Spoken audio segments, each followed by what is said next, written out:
Last year, I praised ZZZ Zone Zero's designs for being unique and the willingness to experiment.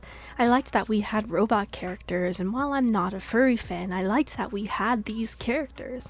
It gave the player more variety and options to play with, and I hoped that these amazing character design ideas would continue onto Season 2. In another video I made about ZZZ, I discussed my concerns for Season 2, mainly regarding the story, but I never imagined I'd be here talking about the character designs.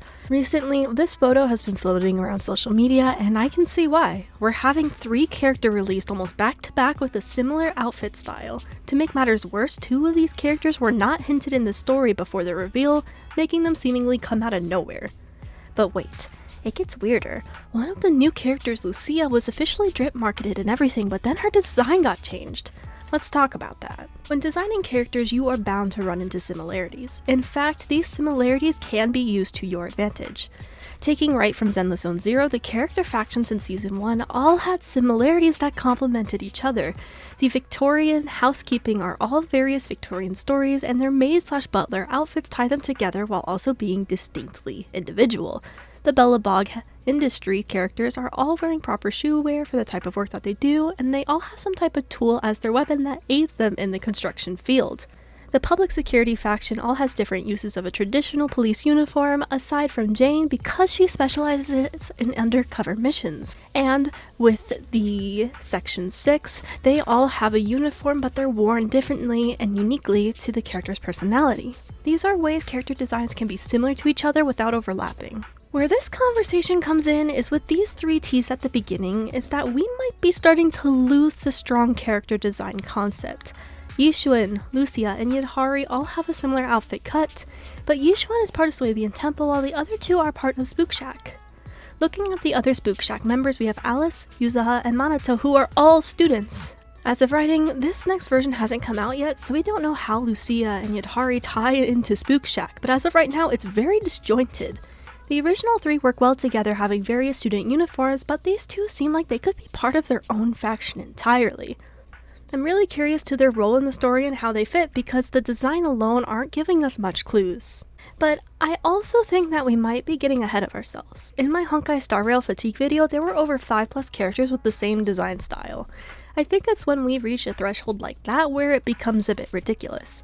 3 designs like the ones we're getting in ZZZ Zone Zero I don't think is enough to call this an official design fatigue issue. I think the reason why it's on many players' minds right now is due to how close in proximity these characters are being released. Where it gets weird is with Lucia. She had a design ready to go and yet it was changed seemingly last minute. Not only that, but the change makes her less unique. The crisscross with the underboob showing was actually different from the other 2. Yes, she still had the underwear shorts, but at least her top was different. Now, it's really not. It makes us wonder as to why they made this change, and many are believing that it's for visual appeal purposes. I would be frustrated if that's the case, as I don't think a character's individuality should be replaced due to fan service. Not that fan service is bad, but I actually usually don't mind it, but I don't want something else to be sacrificed in its place. I do think there are plenty of players blowing this out of proportion. While I do agree these designs are not nearly as strong as Season 1 designs, this is only the beginning of what could possibly be a design trend. I think where we should really begin to worry is if we get the drip marketing for the next patch and it's more of the same style. Hoyoverse games always seem to struggle in their second year, and I was really hoping that wouldn't be the case for ZZZ Zone Zero. Honkai Star Rail fell into power creep and design fatigue. Genshin Impact Inazuma's story suffered greatly with an unsatisfying climax. So far, I think ZZZ Zone Zero is doing pretty alright, but we'll have to wait and see if the design tropes continue or if they start to spruce them up again.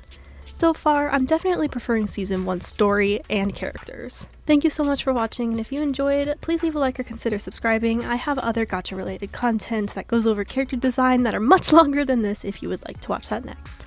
I hope to see you in the next one.